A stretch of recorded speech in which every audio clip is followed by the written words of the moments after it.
Well, hello. Good afternoon, viewers, and all who have taken the time to at least come and be with us. My name is Doris Charles, and I am the leader of the National Liberation Movement, a movement with a political arm right here in St. Vincent and the Grenadines.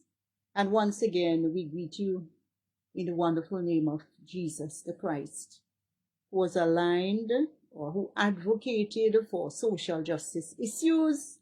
And indeed, we are part of that in the sense that we are part of the commission that has been given for us to embrace those who are suffering, embrace the disadvantage in society, and so on. So, and a lot of other things that is liberating as well, and that is where we come in. This evening, our topic is the National Liberation Movement Youth Policy. The connection seemed to be slow. Anywhere I position myself, it seems as if it is quite slow in these parts. So, I'm sure that you will be able to participate. I want you to send in your questions, make your comments as we continue to deliberate on this very useful topic. I am quite, what would you say, I'm quite mad. Mad in the sense, I should say angry, because those words carry so many different connotations. Because we are unreliably informed that the situation in St. Vincent and the Grenadines, specific to, only pertaining to the youth, is quite troubling. The youth, according to the United Nations, is between the ages of 15 to 24, without prejudice to other definitions by member states. In 1995, that's as far back as I researched, the World Health youth population, not World Health, sorry, the world youth population was 1.03 billion, or 18% of the total world population. It is said approximately half of new HIV infections are in the age range 15, that same age range, 15 to 24 years, and no fewer than 6,500 young people are affected by the virus each day. And that's 1995. You want to count the years? 96, 97, 98, 99, 2000, 2025.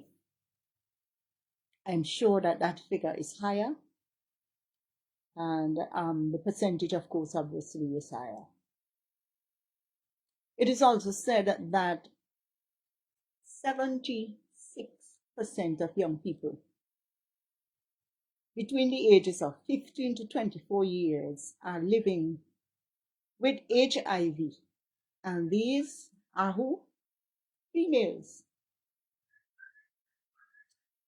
I don't have females as my children, but I would like to be numbered among those mothers who continue to care for girls, females within our society right here in St. Vincent and the Grenadines. But you can't care for them unless they say something, unless you meet them at the hospital, or people go about their business and they hide. But we, the members of the National Liberation Movement, is saying that it is about time that the older folks, it's about time we become a little bit more caring and responsive and reaching out to our young people wherever they are. What really is the situation in St. Vincent and the Grenadines? Specific to HIV, we will touch on it briefly here and we will come back. Because while we are dealing with the youth policy, we are seeing that there are some things that can impact negatively on producing a youth policy that will be positively impactful on the lives of our boys and girls, our young men and young women. And we are saying as well to them that they must be careful with whom they associate. We can't overstress that, overemphasize that. What really is a youth policy? It is a governmental strategy, or I should say a strategy by government, not necessarily governmental strategy, but strategy by government that is geared towards young people and how they can be integrated into mainstream society. Let me see if I can send again some invitations. I can send some invitations and let's see where we go. And I am saying to us that we can continue to talk. Yes, the connection is slow, but share the live and let's see where we go from here. Share the live, please. Share the live. Now, we said that a youth policy is a government strategy that is geared towards young people and how they can be integrated into mainstream society. We welcome you, Mrs. Hodge. The policy must have a few things. It must touch and concern things like social protection, education, health, employment, housing, entertainment, and sports. And yes, we have also developed a specific sports policy. And once we have the opportunity to be part of an administration that is geared towards the redevelopment of this country, our sports policy would be there. And if at all we can share this, then, or it would be accepted, then we would be able to do that. Our young people they are significant. They are ours. We welcome them. And we are hopeful that some of them are going to take up the challenge to become more involved with the National Liberation Movement of St. Vincent and the Grenadines, a movement with a political arm. We sent out a questionnaire and we asked for your input. The deadline for you to submit that information would be the 30th of September 2025. So what are some of the things, before we get into the meat of the other aspect of the discussion, what exactly are the competencies and skills of our nation's youth? And to begin with, we are in the age of digital transformation, in the age of technology. So the competencies and the skills of our nation's youth is one, digital.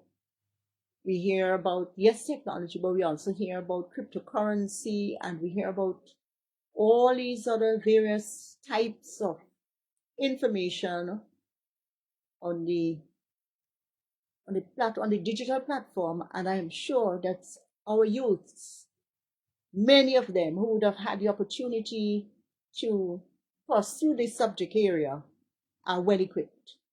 We welcome Mr. Walters, who is watching online. Yes, you can type in, you can send in your information, you can call in and let us have a continuing discussion on the National Liberation Youth Policy questionnaire. And I'm pulling some information from those questions that were sent out, along with other things that we will be discussing this evening. So what are the competencies and the skills? We talk about digital, we talk about financial as well. And we also talk about civic literacy, where our young people would continue to participate in community life.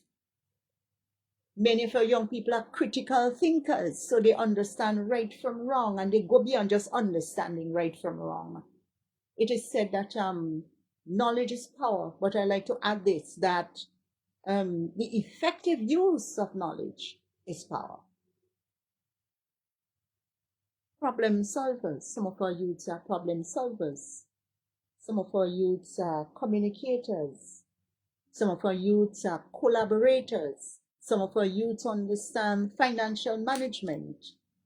Some of our youths have what is known as EI, which is emotional intelligence.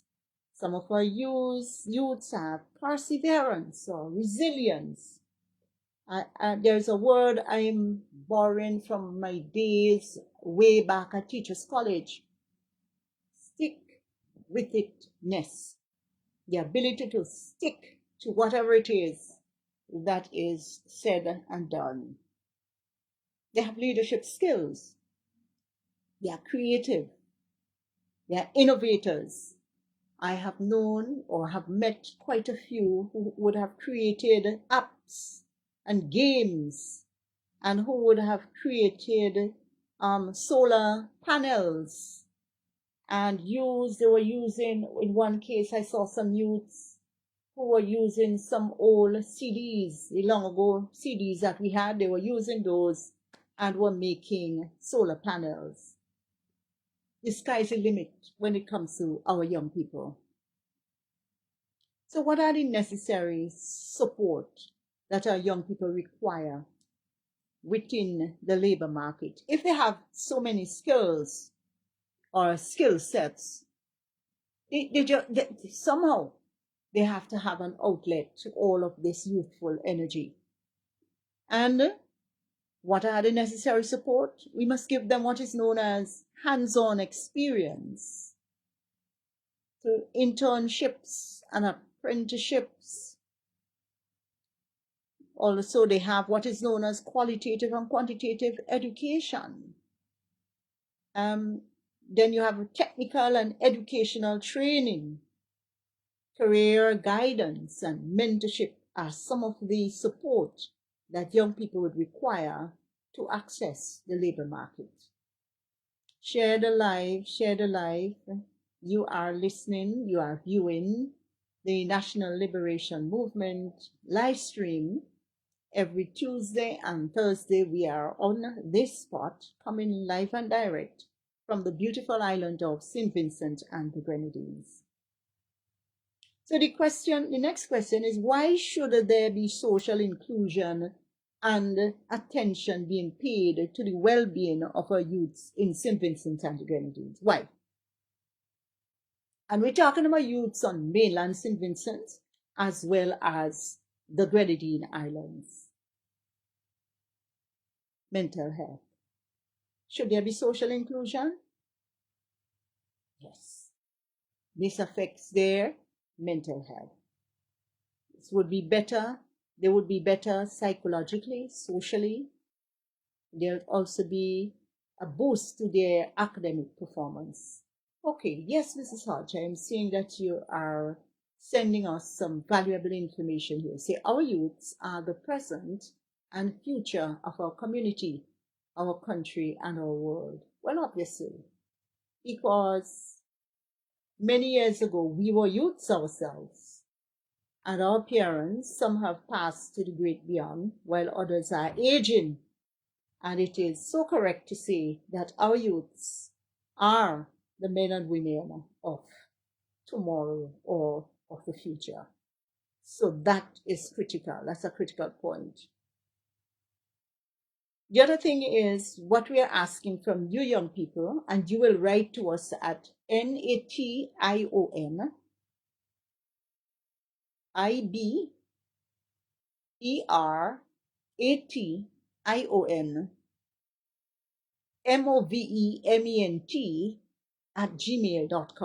So that's National Liberation Movement at gmail.com. But you don't have two L's in there, so it's National Liberation. There's one word, National Liberation Movement at gmail.com. We look forward to hearing your response as well. So one of those questions on the youth policy questionnaire is, Why should there be inclusion and attention being paid to the well-being of youths in St. Vincent and the Grenadines? The other one is, how important is trust in young people who aspire to be in the government and the public, to be in the government and public institutions? How is it? How important is trust? Is trust important? Yes, it is. When you trust somebody, there is a sense that the relationship exists. And trust fosters strong relationships. Trust enables positive social and emotional development. Trust is the bedrock on which healthy relationships would rest. And trust develop what is known as confident individuals. So you, as young people who are looking at this reel, would be mindful that trust in you is key. We urge our men and women, upstanding men and women in society, we urge them to foster trust in you, who aspire especially to be in government and public institutions. The other issue is that of within any administration of government, young people must be a part. That's a given. In St. Vincent and the Grenadines, at the age of 18 years old, you can vote. But only at the age of 21 can you aspire to be a representative within the House of Parliament. Interestingly enough, at age 15, it is said that you can give consent. So that if you claim that someone molested you at age 15, the law will say, look, you gave consent. You're legally able to give consent at that time. And within recent times, and before recent times, we have had that debate where we say, how can a girl, a child, a boy or girl, how could they give consent at the age of 15 years old? That is consent to have sexual relations, Be that as it may, we will advocate to have that law changed, to have it amended to reflect a more reasonable and acceptable age limit for consent to be given, because your body is still developing. And to tell me that my 15-year-old daughter, if I had one, would be in a position to say yes to someone, yes to associate with someone on a sexual nature, that is quite troubling. You're just 15. But anyhow, we get back to this question that within any administration of government, young people must be a part. Why do you agree? We are looking to have you respond to us, and please send us your responses. If you do not yet receive, or you haven't yet received a questionnaire, please call 491-3923 so that we'll be able to send that to you by email, or National NATIONAL IBERATION movement MOVEMENT @gmail.com. That is where you would actually get to us and get that questionnaire for you to fill out, and then we will extract that information, distill it, and then put that into the final draft of our National Liberation Youth Policy. So why do we agree that within any administration of government, young people must be a part? Because you bring with valuable information and skills and, skill sets and your knowledge to assist with a changed mindset. If you notice in rural St. Vincent and the Grenadines, especially rural St. Vincent and the Grenadines, you're going to find many persons who are living in their own world. Some are very difficult. Some are challenged to accept the fact that you can hold a phone right in your hand and speak to others abroad. Long ago, you used to have to write how many weeks before you get a letter. But now, just at the touch of your fingertip, you're able to see your relatives who would have a similar device way abroad, and you're able to talk to them in real time. So you bring valuable information, you bring valuable skills and knowledge to assist with a change mindset and to impact your own relatives and friends in your specific part of the community in which you live, or specific part of St. Vincent and Grenadines where you live, so you're able to tell folks, guide them as to changing their mindset on communication, on technology, on being able to reach others across the seas. And that's just one aspect of things. Yes, so I am seeing that. Thank you again for this contribution. We need to train our youths to be strong physically, spiritually, mentally, etc., to assist them to become strong leaders in all aspects of their lives and in society. And that is so true. The world is changing with the advancement of technology, and it is true that the youth can inform themselves. But what you are advocating here is that of training our youths to be stronger, training our youths to be strong physically, strong spiritually, strong mentally, strong socially, culturally, you name it, that we need to do that.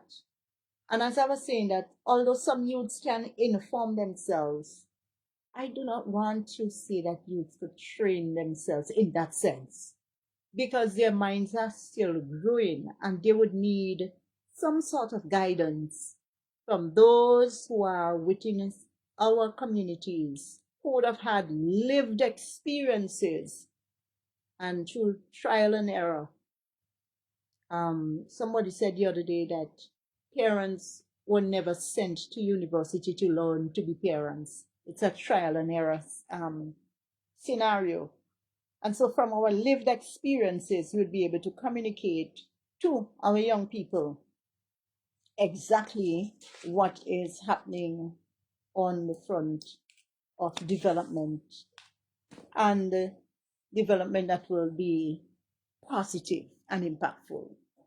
And the last question there was, if young people demonstrate more technical skills and knowledge than older persons in the civil service, how would you address any related discrimination if they arise? So I'm going to leave that one with you and urge that you submit by the 30th of September 2025. Okay? And we are looking forward to sharing some of that information with the rest of the population here in St. Vincent and Grenadines and in the world over. I want to turn our attention to exploitation of young people. So we touched on our youth policy and the questionnaire that is out there, that is in circulation, and I'm asking you to fill it out and then send it back to us. We're now touching on the exploitation of young people. It has been brought to our attention that there are males and females, young people, who are walking among us up and down. Some of them are too shy to talk, but others do. And there was a frightening situation that confronted me in 2010. Picking up again just recently from the US Department of State, and listed on the Tier 2 watch list. In 2010, we would have seen things like prostitution was on the rise, and that some children were subjected to trafficking. So we have trafficking in persons, and we also have sexual exploitation. In 2022, how many years forward that? Something like 12 years? A news item on the 31st of August 2022 says that they were reporting on what was transpiring in 2016, and again, prostitution around quote project sites and accommodation where foreigners are residing for extended periods is common on construction projects, end of quote.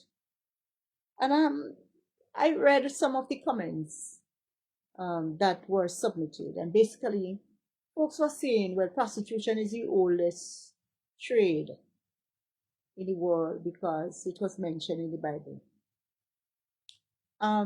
Not because something is mentioned in the Bible that gives us license to continue with it, but I understand what the point that the person was making, that prostitution has been around a long time. The other argument was that because of poverty, there are some persons who find themselves caught up in that web of sexual exploitation. I met recently with someone, and she said she was losing her mind because the father of her children did not support and has not supported her, and therefore she sold herself. Having done that, she met me while she was running away from one of her captors.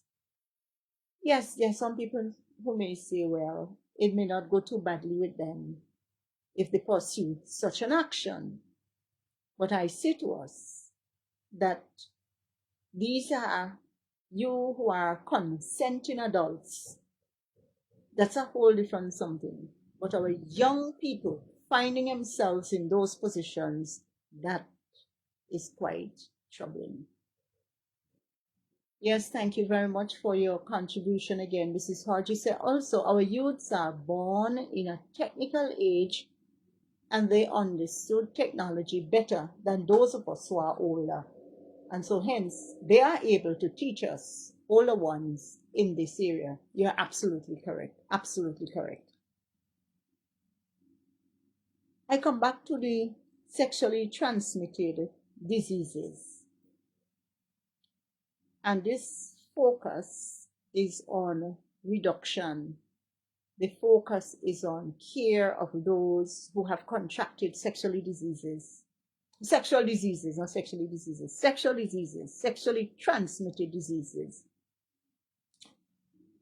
These statistics are there, and as I say, some of it is quite frightening. But you have things like syphilis, gonorrhea, chlamydia, trichomoniasis, hepatitis B, herpes simplex virus, HIV, and HPV, human papillomavirus. I was looking at a website recently called Travel Doctor. The link is available, and it says what? That some of these diseases are asymptomatic. They don't have any symptoms. I urge our young people to check yourselves. News circulating, school children are saying that sometimes a particular girl or boy will participate in sexual activity with persons who are in prominent positions within our government. And they would end up and they would say, I would have had this particular disease from this particular individual. And I said to them, if you cannot call names and you don't want me to prosecute, well then,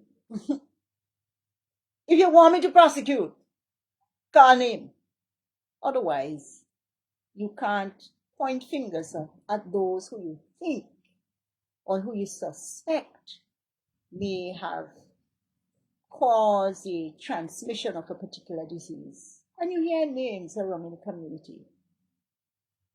Now hear me well. If someone has a bad behavior, if someone is prone to raping others, if someone is prone to having a sexual activity with underage individuals, what age did we say that you could give consent? 15. But 14-year-olds and so on. If someone who is in a position of advantage, and they take advantage, as we would say here, they take advantage on people's children, Lord have mercy, they should be prosecuted. And they should not serve, whether a first or second or third time in public office. And we know the reasons. We are urging our young people, because you see, it takes two to tangle. It takes two to quarrel. The other morning I was hearing some folks quarreling, and the particular gentleman just stood his ground, not a word. And us female, we have a tendency to be quite emotional, and we carried on. And when she was finished, he said, "You finished now?" And she went on for nearly half hour, getting back to sexually transmitted diseases. It's two individuals. We're not talking about rape now. Two individuals who decide that yes, they want to participate in this particular activity. And I'd like to say this from a biblical standpoint. The Bible says that marriage is honorable and the bed is undefiled. And our understanding from a Christian standpoint is this: that when two people are married, then they explore all the intricacies of a sexual relation. And then they tell me, listen, you can't stop young people from participating in these acts. And I am saying, young people, the onus is on you. You are the one who's supposed to say, you're the ones who's supposed to say no. If you say yes, be prepared to stand your ground and be prepared to accept the consequences of your actions. Yes, Mrs. Hodge, you say it is unfair for mature individuals to take advantage of our youths. They should be put in shackles, not just jailed. I agree with you. I agree with you. Some of them, I am told, and I hate to repeat this, but I am making the point that young people, when the map busts, or when somebody see you coming out of an office, or see you coming out from behind a particular building, and months after you get pregnant, you're showing signs of pregnancy, or weeks after you find yourself either at the doctor's office or someplace at the general hospital, then it's your fault. You may think I'm very hard and harsh, but I am saying you, while it is unfair for mature individuals to take advantage of our youths, remember, the youth must decide: I am going, when I am going, why I am going, where I am going. The youth must decide, if at all, that they must leave their mother's house. Someone reported a 12-year-old was taken from a particular place to another. And one gentleman cried foul because he was not in on the act. And that happened some months ago. And I directed the individual to go to the police because this child was underage, 12 years old. I have not heard from that particular individual as to what is happening. I haven't heard back from them. Then there's a situation where a gentleman is serving time. He's in jail. And we will have to, again, amend the legislation so as to make examples of these perpetrators, and not only that, but also that a deterrent of a reoccurrence of that fellatio, the act of fellatio, to actually begin again, or circulate again here in St. Vincent and Grenadines. So we're outraged, a number of us were outraged to know that a young child was part and parcel of this whole aspect of fellatio. So, colleagues, viewing audience, listening audience, we are urging our young people to take stock of what is happening to them, to decide, make a conscious effort to say, I will say no, I'll be satisfied with the food and the clothes and whatever else that my parents or guardians can provide for me. Be satisfied with that. Because I'm going to tell you what my old parents, as well as those in the communities from which I came, they would say, the world not running away now. The world is not running away. And therefore, when individuals participate, when our young people, you heard the statistics, all the way in 1995, World Health Organization says there's 1.03 billion, or 18% of the total world population are youth. And that, guess what? Half of the new human HIV infections were in the range of the same age group called youth, 15 to 24 years, and no fewer than 6,500 young people were infected by the virus each day. So if you count from 1995 to now, there's a particular gentleman who is tasked with the responsibility of collecting some data specific to our nation state.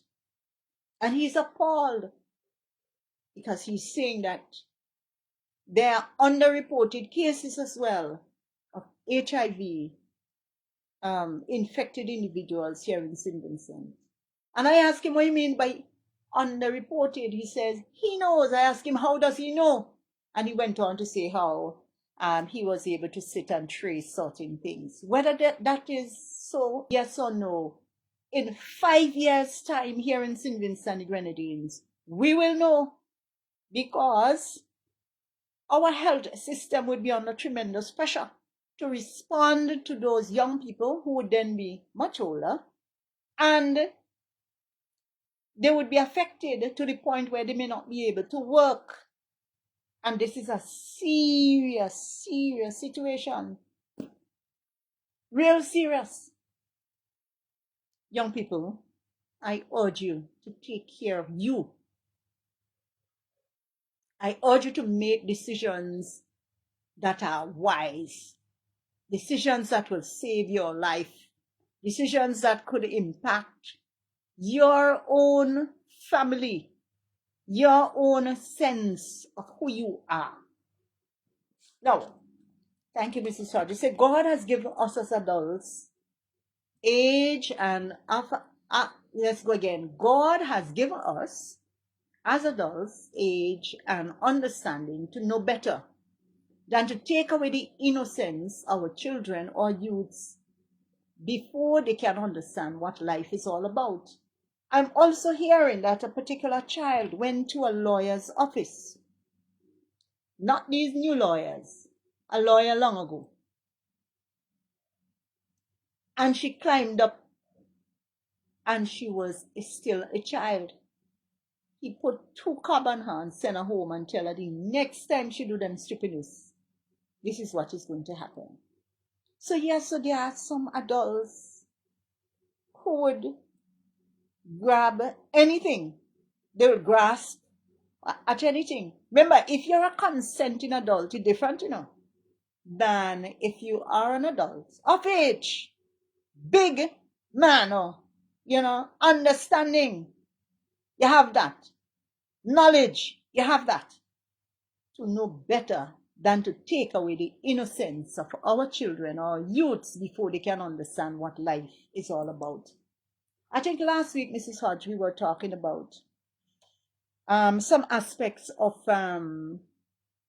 what was it again? Some aspect of well, not just abuse, but we were asking our men to stand up. Crime management. We're asking of our men to stand up for us. And again, I am saying to our men folk, stand up for us.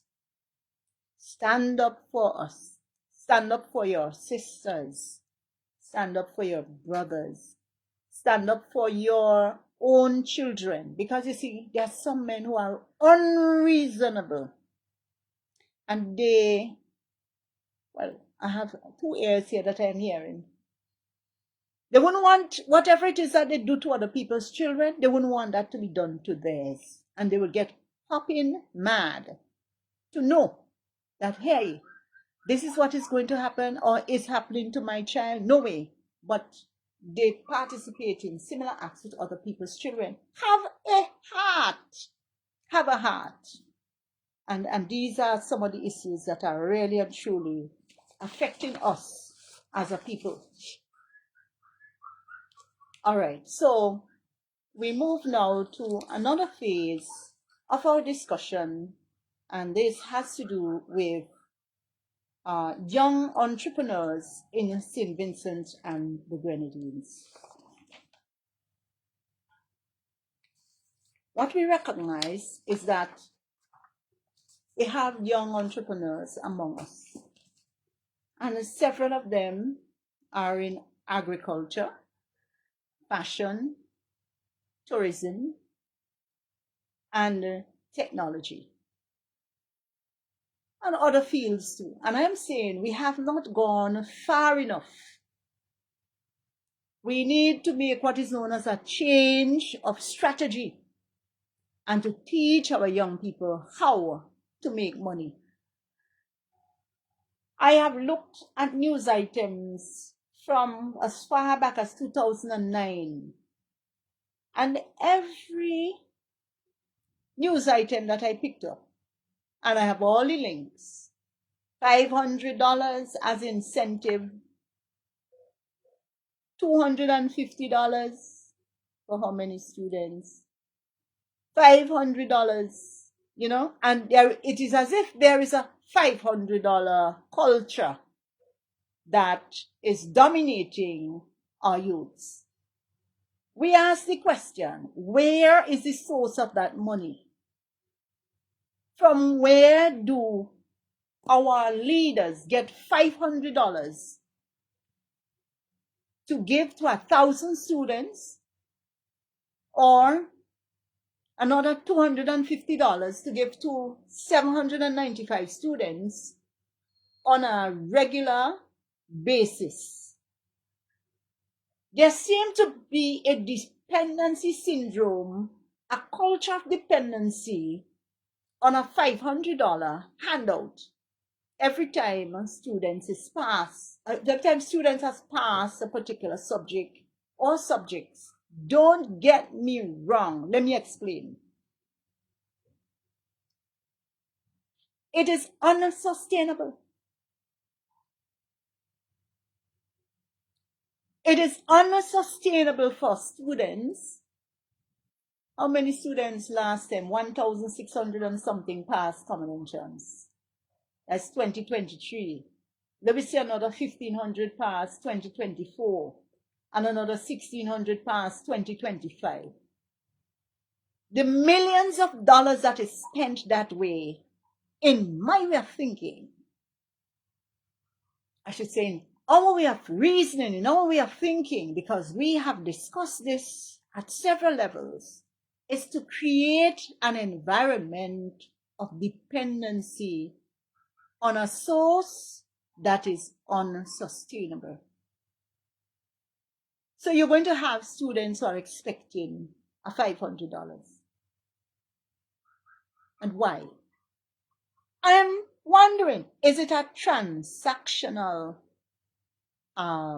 something where a $500 given from students since they're 12 12 years old upward. When they reach 18 or 20, they finish college, another $500 is given them. Yeah? And so they are accustomed receiving. Let me make this point. Not too long ago, a lecturer was speaking with me from a particular university. And he said there was a student whom he knew very well. And that student was just seated, not wanting to go to class. So he asked, well, why? He said, the money that he was supposed to receive ain't come over yet. So that student was not going to college, not going to classes because the money ain't reached yet. My point. The source is, you're not teaching children to fish. You are giving them a fish, proverbial fish, every day. And therefore, you are starving them from being able to think and act and become an independent individual. It hurt me some time ago when a budding politician chose to belong to another party other than the one she belonged to previously. And on a political platform, that party leader is noted as saying, I sent her to school. Listen me carefully. And she come back and kick over the proverbial bucket of milk. I want to say to our young people that the monies that are given to you should not buy you or bind you to that particular leader, but rather should be used or could be used in an entrepreneurial endeavor.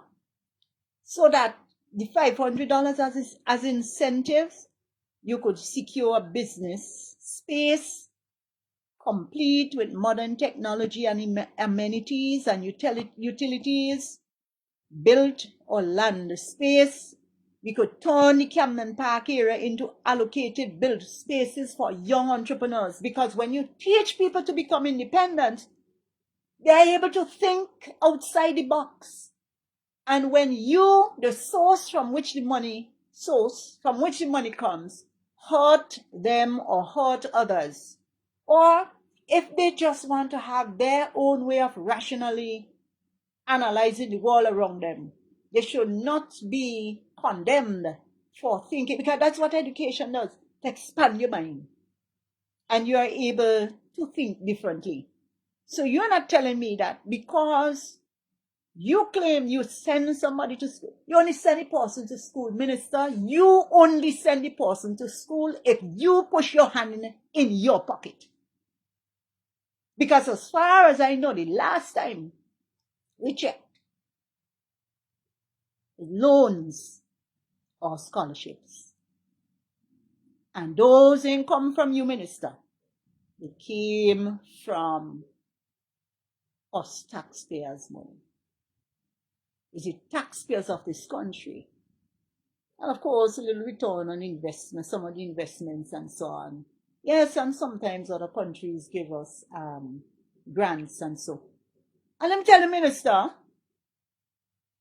the grants you get, the loans you secure, are all in the name of St. Vincent and the Grenadines, unless they are given to you personally.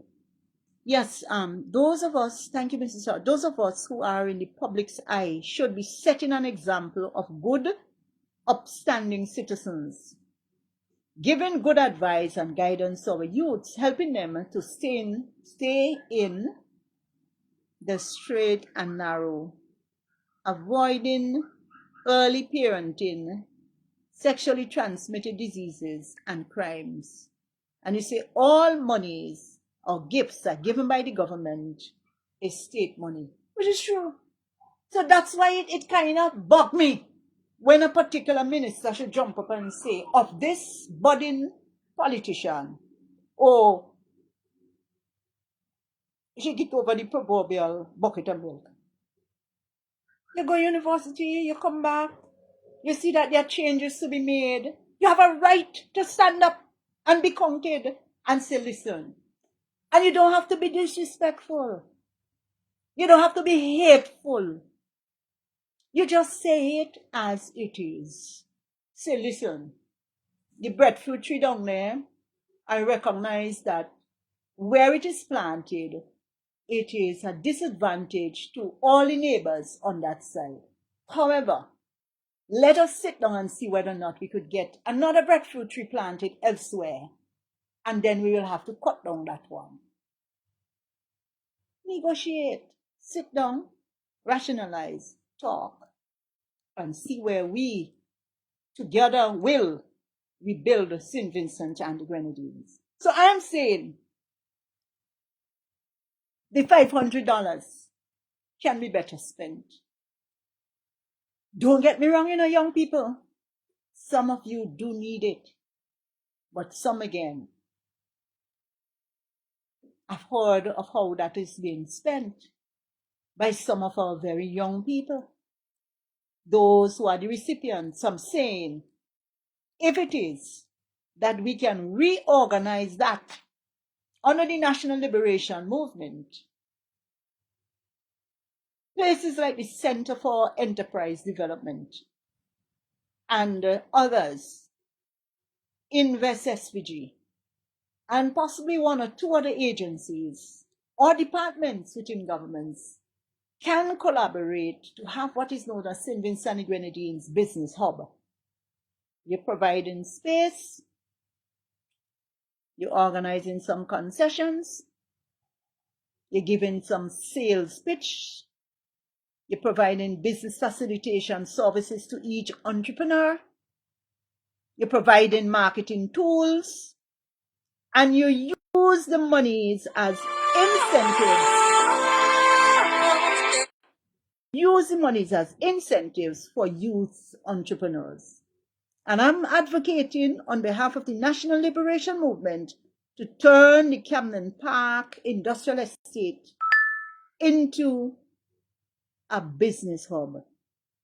Allocated build spaces for young entrepreneurs, and let us develop or harness the youthful energies, skills, and talents and innovation from them, and turn St. Vincent and the Grenadines upside down as a nation state that can feed itself with all manner of innovation, because we have it in here.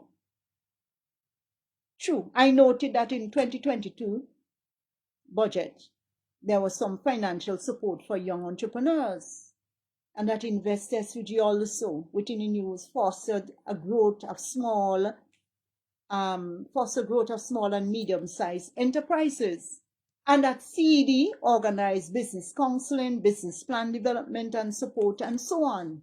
Nobody is saying that those things are not happening, but we are saying that it can be more. There's no mention as to how many entrepreneurs were introduced to technology from Trinidad Printing House in November. Just last year, 2024, there was an initiative for inkjet printing equipment. April 2025, the Venezuelan Congress welcomes St. Vincent entrepreneurs. We had something like 6 or 7 of them. Enike Kagbala, Jonathan Durant, Onika Charles, Leon Clark, Kimia Jamala Glasgow. Well, I know Kimia, fashion designer. Gladiel Andrews, Business Development Center. Jasmine Dean from Jazzy's All Natural Products, and Rishon Richardson, Chamber of Commerce. NLM will continue to support all these initiatives and will do something further. We will strengthen and will create networks of schools and colleges on this whole aspect of business development. We need to harness the youthful energies of our young people and have more things like youth exhibitions and collaborations with the diaspora as well, and with local businesses.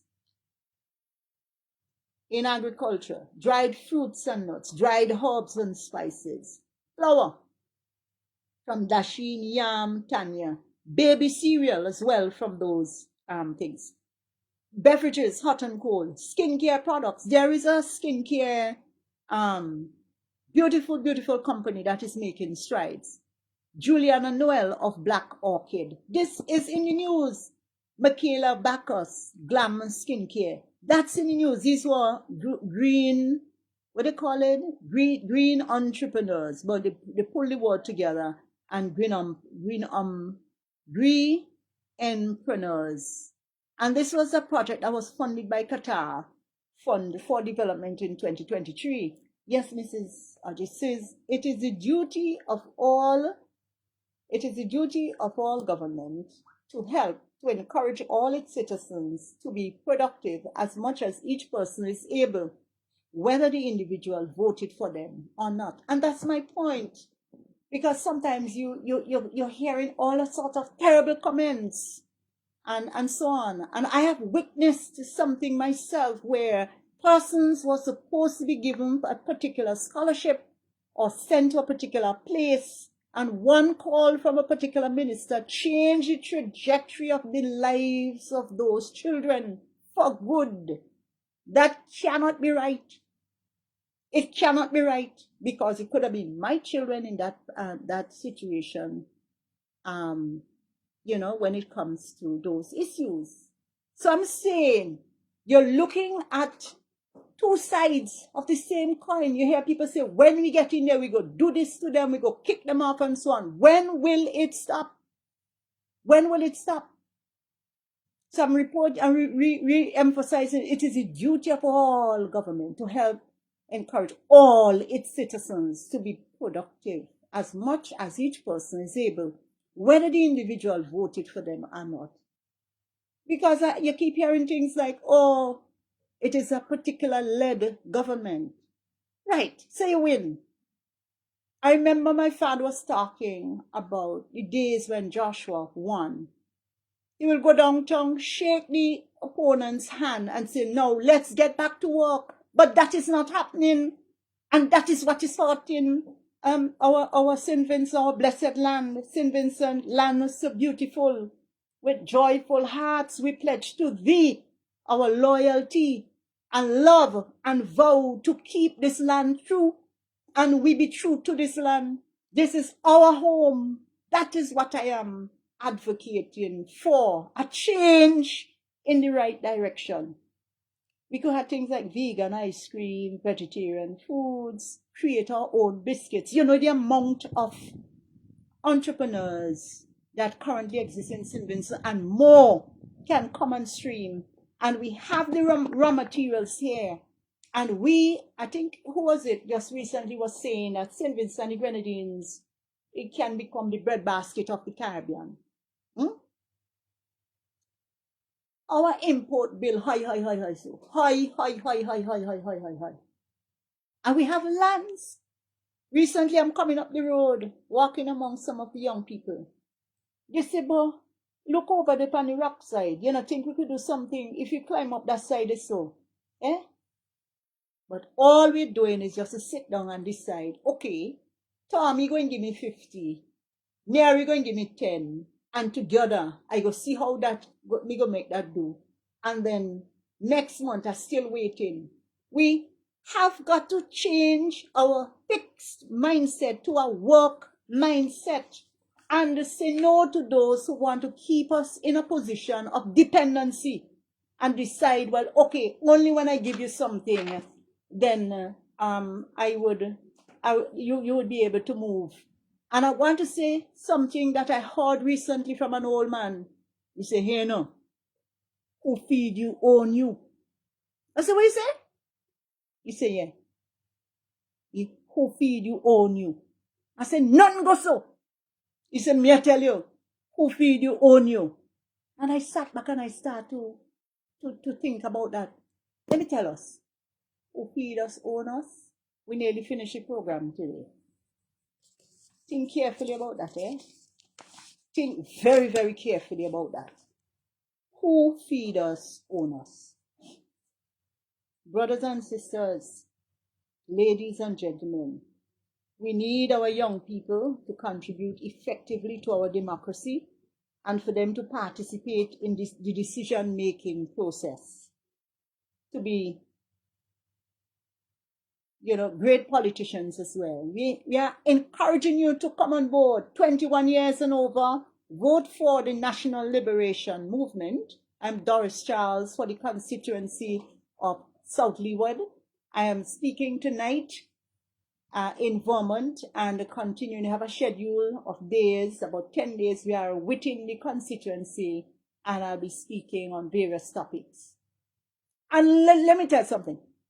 We can talk, and we can put things together in order for us to make St. Vincent and Grenadines the place that we want. Nobody could stop you. Nobody, any place. Don't be afraid to say, well, oh, I wonder if. Because if you're afraid to stand up today, tomorrow you ain't going to have feet to stand on. Proverbially, eh? I'm not saying somebody could knock them off. All right.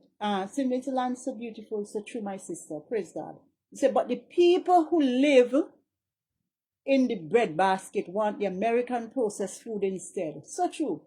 All right, we're going to close off in the next 5 minutes. The foods that is destroying the health of all around us around the world. You know what hurt me recently again? I went to the hospital.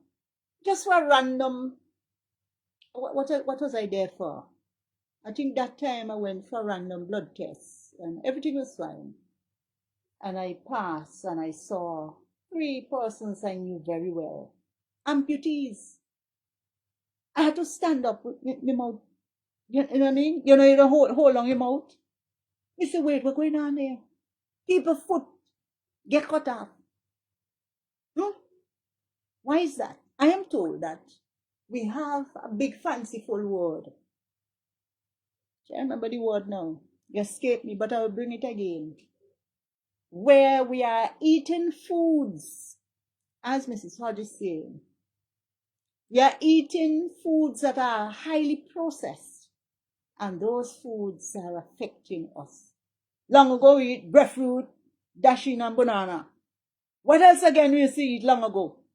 Some people up in the village used to catch a little crayfish and think, well, as a Christian, we don't eat crayfish because the Bible talk about that. And then maniku and so on. We don't eat maniku now, but long ago we used to eat maniku because we know the difference. But the point I'm making is that we used to eat the foods that we grow. Sweet potatoes, cassava, breadfruit. The other day I went to town, how much for breadfruit? It's about $5 I think for one breadfruit. And I'm urging us to come back to the place of community. Urging us to come back to say, okay, we could share breadfruit with our neighbor and friend. We can't become so isolated, so singular in our view that we cannot care and share. Care for one another and share with one another. And that is where we are at in this movement. So, brothers and sisters, we will continue to call for the collaboration, even closer collaboration between private and public sector. We are continuing to call for entrepreneur support or support for entrepreneurs within the youthful sector of St. Vincent and Grenadines. But they have got to take care of themselves. And this thing with sexually transmitted diseases, they got to put it together, get themselves better. And also change your lifestyle. That's what I wanted to say. Lifestyle diseases. Yes, Mrs. Charlie say, if they don't grow it, then don't eat it. Yes, a lot of people would say, when last they see me at a supermarket and that sort of thing, well, right around my yard. And I'm just one, me only use myself so we can never call nobody else's name. I'm just one person. You grow, this morning I picked about 4, we call them long thing, the chuchura. and you cut them up, or snake gourd is the proper name. You cut them up, and you put a nice white sauce with them and so on. And you have got to change your modus operandi as to how you eat and so on, and refocus on the things that we grow, the things that we grow in our backyard or in the land's soil, like we own soil, and you name it. And things that you have pisabed kashi. You could use pisabed kashi for drink, for a drink. You could use it as iced tea. You could also use it for medicinal purposes. You could use it, and that just come in my head there. But you have different type of bush. You have body meai or redhead, and so on. All those things now we find ourselves going to the supermarket and supermarkets, and they're in tins, and we say, "Oh, will this be?" And you buy that. When you reach home, sometimes a little bit of ginger that is ground and some other thing else mixed up inside. I'm saying St. Vincent and Grenadines, we have so many things to be thankful for. And if we but only look around, it's like somebody was saying again, what do we have in our hand? We have plenty. And we can make something better of our lives. Young people, pull yourself together. The digital sector wants you. Your skill alignment, your upgrades, your you name it.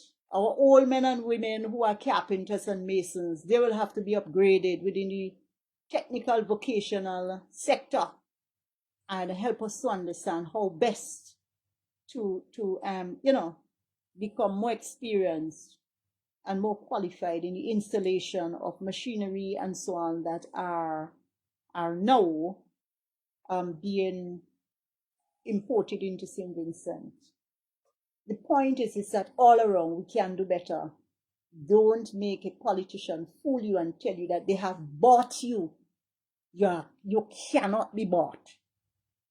They may assist you with getting a 100% loan. Come off the young people now, talking to old people. They may assist you with getting a 100% mortgage. And here what they do, they might pick up the phone or they might give you a piece of paper. But who paying back for that? It's you. Time is up. Yes. Okay? It's you paying back for that. So until next time, St. Vincent and Grenadines has the best of fruits and vegetables, and we must eat them. God richly bless you, and continue to look forward to the day when the National Liberation Movement of St. Vincent and Grenadines is a part of your experience. Get on board and join us. All the very best. Thank you for viewing. Good evening. Good afternoon.